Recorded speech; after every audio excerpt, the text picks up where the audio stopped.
ખેર આગળ વાત કરવી છે એક એવા બદલાની આગની કે જેણે જીવ લેવાનો પ્રયત્ન કર્યો પણ એ મોતનો સામાન આવ્યો હતો એક પાર્સલમાં।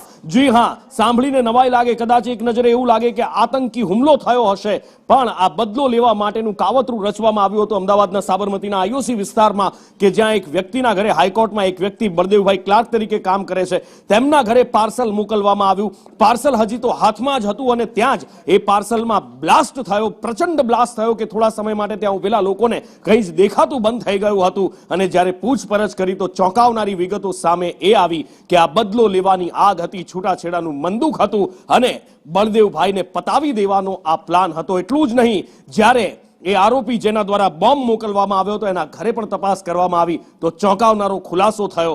બોમ્બ બનાવવાનો અઢળક સામાન અને દેશી તમંચા મળી આવ્યા। ઊંચા કરતા હતા તો મેં એમને ઊભા કર્યા, કીધું જો આ રહ્યો ને એ જ છોકરો છે, એના હાથમાં જે પાર્સલ હતું ને એ જ પાર્સલ અત્યારે છે એના હાથમાં કીધું તો અમે બંને બહાર આવ્યા, નહીં ઉભા રહ્યા। પછી છોકરો ત્યાંથી અહીં આવ્યો ને અમારી જોડે વાત કરતો હતો।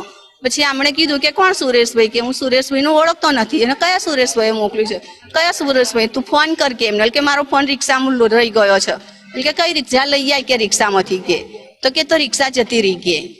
તો પછી આમણે ફોટો પાડ્યો એનો અને એટલામાં તો એકદમ અંદરથી ધુમાડા નીકળવા લાગ્યા, તો એકદમ મેં આમને ખેંચી લીધા મારા મિસ્ટરને, કીધું જો કીધું ધુમાડા નીકળે છે, એટલામાં તો બ્લાસ્ટ થયો, એકદમ મોટો અવાજ થયો અંદર। બળદેવભાઈની કોની સાથે દુશ્મનાવટ ખરી કે એમના પર? ના, મારા વાઈફે કહ્યું કે આમાં ધુમાડો નીકળે છે, તું આને લઈ જા, આ શું છે તારું પાર્સલ? એટલામાં તો જબરજસ્ત વિસ્ફોટ થયો, તો બાજુમાં મારા કાકાના દીકરો હતો, અમે બંને એકદમ ખસી ગયા, તો એટલો મોટો વિસ્ફોટ થયો કલ્પના બી, મને તો એવું 2 સેકન્ડ તો એવું લાગ્યું કે હું ખરેખર બ્લાઇન્ડ થઈ ગયો। તમે હાજર હતા જ્યારે બ્લાસ્ટ થયો? હા, મારી હાજરીમાં, મારી સમક્ષ જ એના હાથમાં જ થયો। એ જે લઈને આવ્યો છે એના હાથ બી ફાટી ગયા છે।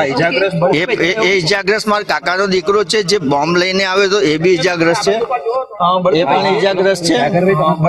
બ્લાસ્ટ કેવી રીતે કરવામાં આવ્યો? કોઈએ બટન દબાવ્યું એવું એને મેં કહ્યું તું ક્યાંથી આવ્યો, એટલે મેં કીધું તારો ફોન નંબર આપ, તો કે મારો ફોન સામે પેલા લોકો બેઠા છે ને એમની પાસે છે, બરાબર। મેં કીધું તો એને મને હાથ બતાવ્યો કે અહીંયા બહાર ઉભા છે રિક્ષામાં, એવું કહેતો હતો। અત્યારે એના જે પારિવારિક ડિસ્પ્યુટના લીધે એ જે બીજા આરોપીઓ સાથે એના મંદુક ચાલી રહ્યા હતા, પોલીસને નામ મળેલ છે અને પોલીસને એને પકડવાની કામગીરી અત્યારે ચાલુ છે। અને અગાઉ પણ જે બળદેવભાઈ છે એના જણાવ્યા મુજબ અગાઉ પણ એને ધમકીઓ મળેલ હતી અને આ ડિસ્પ્યુટના લીધે આવું બનાવ બનેલ છે એ પોલીસ દ્વારા અત્યારે પ્રાથમિક પૂછપરછમાં જાહેર થયેલ છે। અત્યારે જે એફએસએલની ટીમો જે છે એ અભિપ્રાય આપશે। એફએસએલની ટીમો જે સર્કિટ છે અને એની સાથે સાથે જે બીજા એના કેમિકલ છે એની ટેસ્ટિંગ અત્યારે સેમ્પલ લેવાની કામગીરી ચાલુ છે અને એ પછી અભિપ્રાય આપવામાં આવશે। પોલીસ દ્વારા હત્યાના પ્રયાસનો ગુનો નોંધીને આગળની કાર્યવાહી કરી રહી છે।